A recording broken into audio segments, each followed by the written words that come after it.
I'm Fernley Flynn, and first I wanted to thank Budget Nostalgia for asking me to be a part of this video series. My first experience was with Crash Bandicoot, and of all places, it was at a Sears department store. My family was out shopping for, I think it was an appliance, because we were by the appliance/electronics area of the store. And like a moth to the flame, I found a PlayStation, and it was just set up at the customer service desk with just a little TV. The thing was just pretty much sitting on the counter. It wasn't like one of those fancy like displays you would have by the games at the store or anything like that. And I just, started hopping on there and playing, and it was the Jungle Rollers level, if I remember correctly. And it was a lot of fun just to see a new game and some more 3D gameplay, because prior to that point, there was a little bit of 3D with like the Super Nintendo, because that's mostly what I grew up with. And it was fun just to experience this whole new style, and it blew my little mind. And later on, it might have been the same year or somewhere in there, I was about, I think, in the 6th grade at the time, and I got a PlayStation and Spyro the Dragon, which, so much love for this game. And just experiencing Spyro, and it just absolutely blew my mind. It was the first, what I would say, open world experience that I had ever really had. And having that amount of freedom, it was just beautiful. I could make Spyro go here, I could make him go there, we could glide here, we could climb there, and it was just so cool to have that level of control and not be just restricted to like a side-scrolling game or something like that. And just the vividness of the environments. I was blown away by the skies, all the different colors and things in the levels, and the music. I think Spyro was probably the first game I ever sat and watched the credits roll to figure out who made this beautiful soundtrack. And that was the first time I had ever heard of Stuart Copeland, because little me hadn't heard of The Police yet. So I was like, oh, thank you, Stuart Copeland, you were amazing. Like, thank you so much for making this soundtrack. So yeah, it's just a combination of the music, the visuals, the freedom. I mean, this amazing, cute little purple dragon. I mean, just look at him. I mean, how can you say no to that face? It's just, so much love. Yeah, my copy is really worn. If you can't tell, it's quite faded, because I don't even know how many times I've played this game. But I digress. I think the last thought or memory I will leave you with is, I remember vividly riding the school bus. And at the time, this was when like the whole Crash Bandicoot Spyro rivalry was going on. And one of my friends on the bus was like, oh man, like Crash Bandicoot, he is so way cooler than Spyro. And I'm like, nah man, Spyro is the best. So with that, thank you again, and hopefully I will see you around on the Twitterverse. I love my Sega Saturn. Here it is. Nice white Japanese version. Let's just flip it open there. You can even see a Sega Saturn cushion in the background. I'm just going to swing around here. I've got a couple of others. I'm just going to zoom in. There's my grey Sega Saturn. The reason for that is I can play Outrun and Space Harrier on that Japanese version, because it actually doesn't work on this version, which is a bit of a shame, because it looks so sparkly and white and beautiful. So this video, I guess you want to find out why I love this gorgeous machine. There's the PlayStation down there, but let's talk about the Saturn, because the reason why I kind of just dipped down to PlayStation, they were both around at the same time. I just want to give you a few of my memories about the Sega Saturn. Let's just put the Japanese one down there, because it all started for me with the PAL version. I remember at the time going into Dixon's. I had a local electrical store called Dixon's. I don't know if you know it. If you're in the UK, you probably do, if you're of a certain age. And funny there, I'm playing the Amiga Power album, believe it or not, because it acted a bit like PlayStation as a CD player as much as anything. But I digress. My memory of the Sega Saturn at the time, I guess, when I bought it, because I bought it very, very new, I bought it on launch in fact, was that I have to say, I have to admit terribly now, that I upgraded it to the PlayStation, because when the PlayStation came out, it was very expensive, for me anyway, personally. And the Sega Saturn was very expensive. I think it was something like £400. I could be wrong there. It maybe came with some games. But I love my Saturn. I play Virtual Fighter and I think I bought that with it. And I had Virtua Cop. There were two games I remember getting. But I upgraded to the Saturn to the PlayStation. Yes, I did.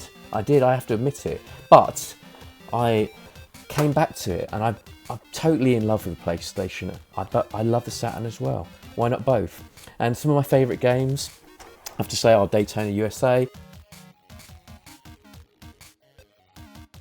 I love Sega Ages. It's a great game on the Sega Saturn because it's got, you know, some of my favourite arcade hits.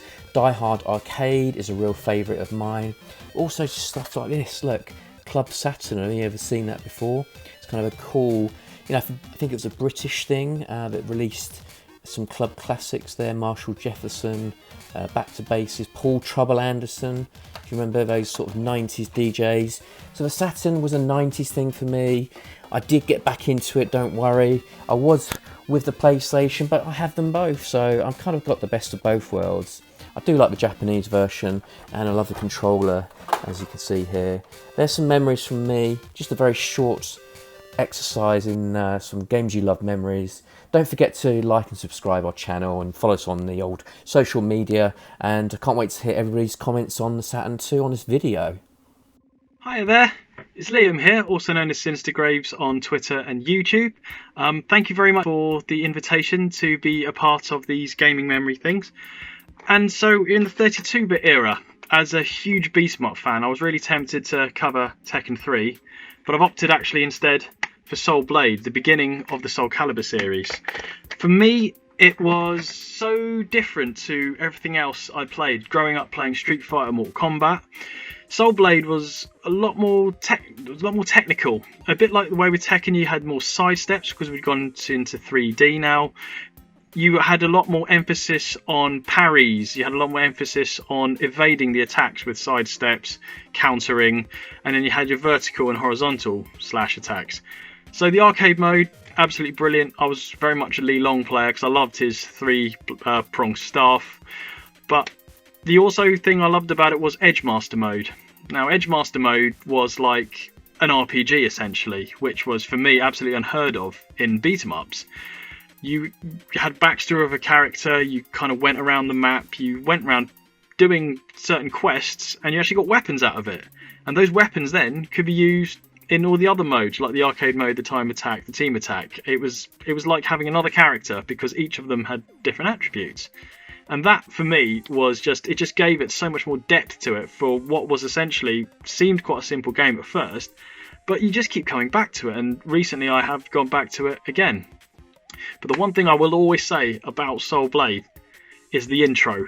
The intro just gets me every single time. The first time I saw it, I was absolutely blown away. I think I was in a game shop in my hometown, and I think it was on the little demo reel when they just have the PlayStation running as you walked in the shop, and I was watching, I was like, what on earth is this? It was, the cinematics were amazing, the song was incredible, it's still catchy, still gets stuck in your head now, and it's, for me, possibly one of my favourite intros to a game ever, still. I mean, there's been great ones since, but looking back at the day when it came out in, 1995, it's unbelievable.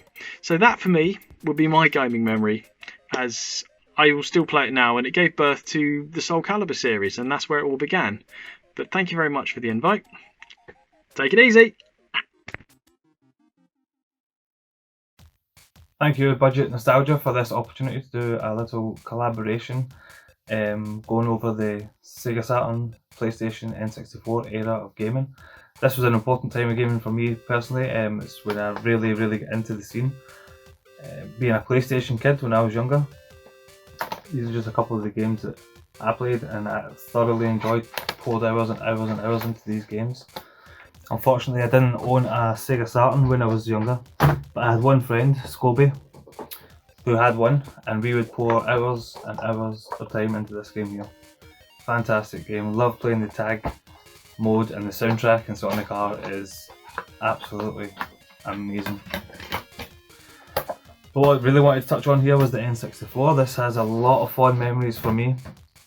One of my friends, Pushy, had an N64 and we would go to his house constantly after school, sometimes during school, plunking school, just to play some games. And we've got, us one up here would be WrestleMania 2000. Also the WWF No Mercy, which was just a step up from this game. Amazing games. They had really cool career modes, create your own PPVs, the player creation was fun, the multiplayer was just seamless, it was amazing.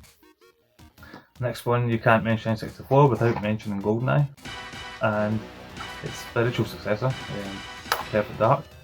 Incredible games, hours and hours of fun of multiplayer on those games. I think going back to play either of them now is a little bit archaic, like the controls can be a little bit alien now that everyone's used to using joysticks or mouse and keyboard. But what if you can go back to controlling the way you used to control it, it still can be a lot of fun if you can get used to the controls again. But the one game that just was the envy of all PlayStation fans or Sega Saturn fans would have to be Zelda Ocarina of Time. This game just blew everything else out of the water at the time. It was seamless and gorgeous to look at, and the soundtrack was phenomenal. It was just a wonder how they fitted it all into one cartridge. The game is just immaculate. Even to this day, it's a special game.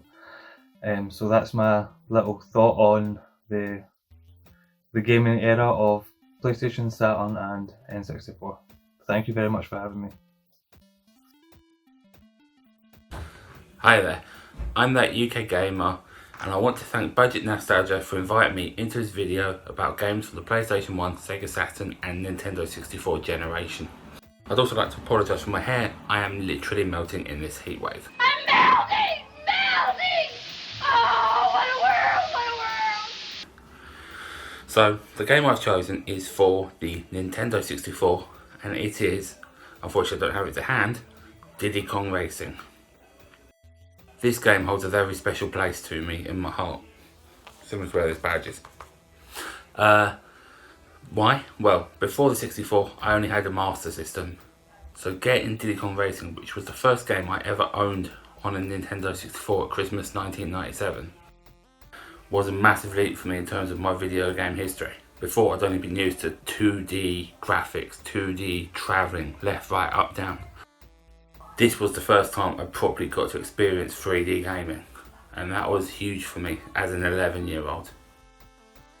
There's other concepts it brought in which mean a lot to gaming now, such as it was the first game I experienced with true unlocks of characters and levels.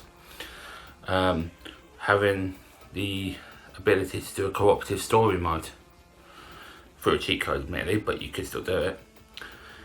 And in time, the Nintendo 64 has become my favourite console, so it also holds the place of being the first game I owned for my favourite over console, which automatically has given it a special place in my memories.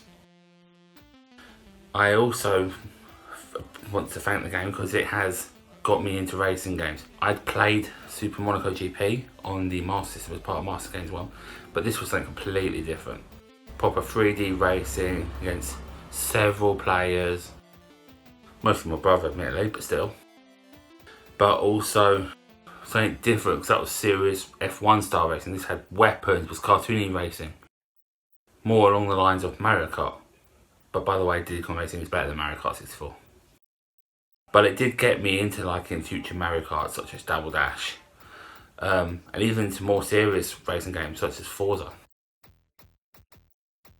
Diddy Kong Racing was also the game that got me to first use the Nintendo 64 controller, which I know a lot of people don't like it, but it is, in my opinion, one of my favourite and best controllers.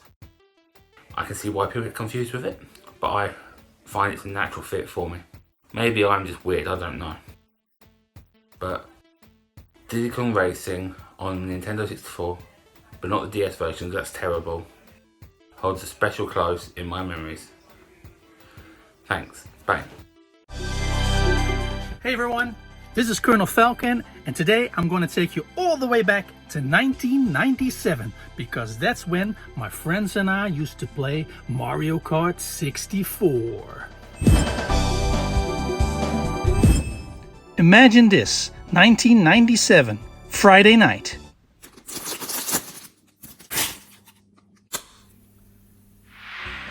And all you needed were some friends. The Mario Kart series as a whole is awesome, but it also causes a lot of arguments.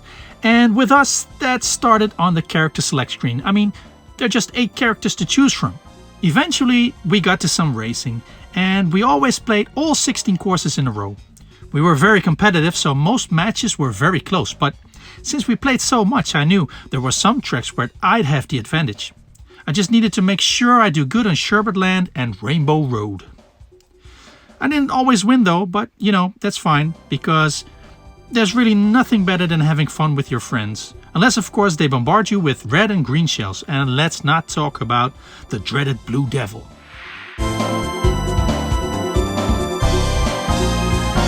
And there you have it, Mario Kart 64. So invite your friends, grab some drinks and some snacks, and you'll have fun all night. I guarantee it. See you later. I'm sorry it's taken so long to get part 4 out, but part 5 is coming next week and it's the last installment in this series. If you like what you see and don't want to miss the next episode, make sure you hit subscribe. And as always, happy gaming.